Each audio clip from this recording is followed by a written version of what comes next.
राज्यातील विधानसभा निवडणुकीतील अनियमिततेचं कारण घेऊन काँग्रेसने फोड चोर गद्दी छोड अशा प्रकारची राज्यव्यापी मोहीम नागपूर जिल्ह्यातील कामठी येथनं सुरू केली आणि ही मोहीम इथे सुरू असतानाच कामठी शहरामध्ये आपण बघू शकतो की कुठेतरी काँग्रेसच्या या मोहिमेला आणि काँग्रेसला डिवचणारे हे होर्डिंग कामठी शहरामध्ये लागलेलं आहे।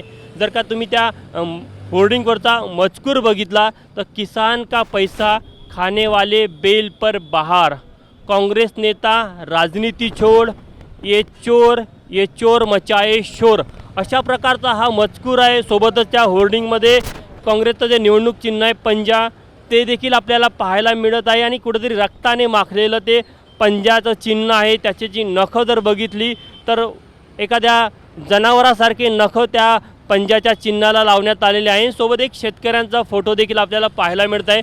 त्यामुळे काँग्रेसची जी मोहीम आहे फोड चोर गद्दी छोड या मोहिमेला कुठेतरी अज्ञातांकडनं डिवचण्याचा प्रयत्न होत आहे।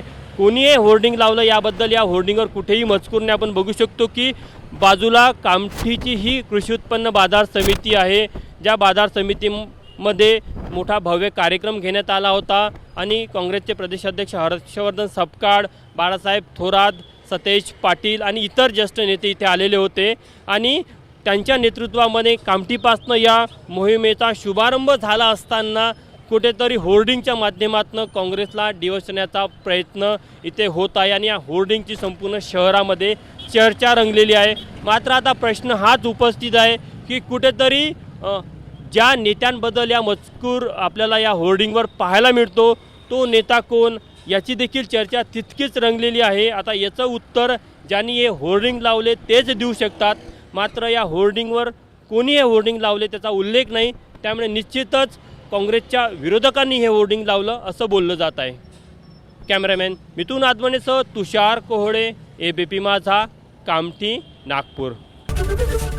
एबीपी माझा, उघडा डोळे बघा नीट।